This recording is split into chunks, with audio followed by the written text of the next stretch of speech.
একটু বিস্তারিত। হ্যাঁ, এই বাচ্চাটা অ্যাকচুয়ালি একটু রেয়ার কেস। আমরা তো সিডিএইচ বলতে মানে কনজেনিটাল ডায়াফ্রাগমেটিক হার্নিয়া যেটা বলি, এটা আমরা জেনারেলি লেফট সাইডে বোঝা যায়, ওটাকে আমরা বলি বকডেলেক হার্নিয়া। তো আইজিএমে ও বাচ্চাটা জন্ম হয়েছিল, ডেট অফ বার্থ ছিল 5 সেপ্টেম্বর। ওইখানে পেডিয়াট্রিশিয়ানরা দেখে এক্স রে করে বলেছে যে ওটা হয়তো কনজেনিটাল ডায়াফ্রাগমেটিক হার্নিয়া হতে পারে।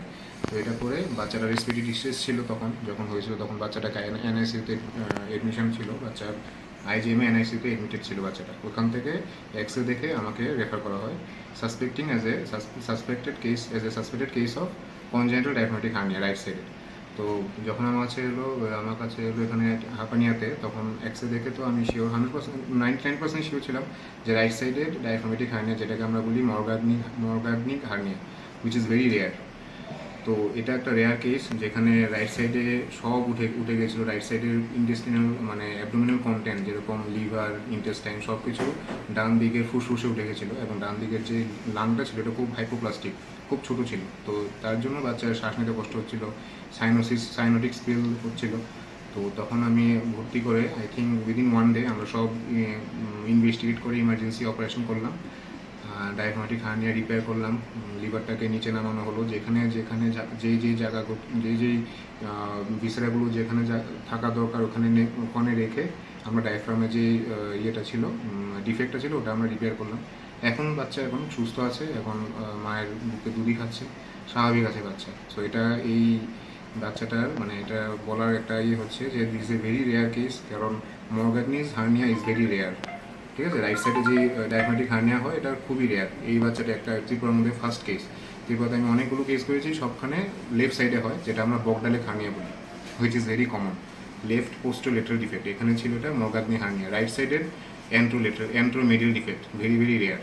সো এটা একটা ভালো কেস হলো, প্লাস সাকসেস স্টোরি বলতে পারেন। টিএমসিতে খুবই ভালোভাবে হলো, সবার কপারেশন ছিল। Without everyone support it was impossible task for me. So হ্যাঁ, টিএমসি এটা সত্যি পুরো টিমকে আমি ধন্যবাদ জানাবো। এটাই না, মূলত এই যে আপনি বলছেন আপনাদের ভাষায়, ডাক্তারি ভাষায়, মানে কি হয়েছিল? মানে এটাতে পেটের মধ্যে যে নাড়িভুঁড়ি থাকে, জেনারেলি কি হয় বুকের মধ্যে মানে থোরাক্সের মধ্যে ফুসফুস আর হার্ট থাকে। আর এই বাচ্চাটা কি হয়েছিল, পেটের মধ্যে যে নাড়িভুঁড়ি ছিল, নাড়িভুঁড়ি এবং লিভার, এইগুলো ডান দিকে ফুসফুসের জায়গায় উঠে গেছিলো, যেটা অস্বাভাবিক। এবং ওখানে উঠে গেলে কি হয়, ফুসফুসটা চাপ খায়, চাপের সৃষ্টিতে ওখানে বাচ্চারা শ্বাস প্রশ্বাস নিতে খুব প্রবলেম হয়।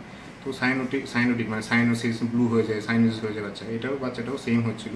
তো সেটাকে আমরা ঠিক করলাম অপারেশন করে 2-3 দিনের বয়সে।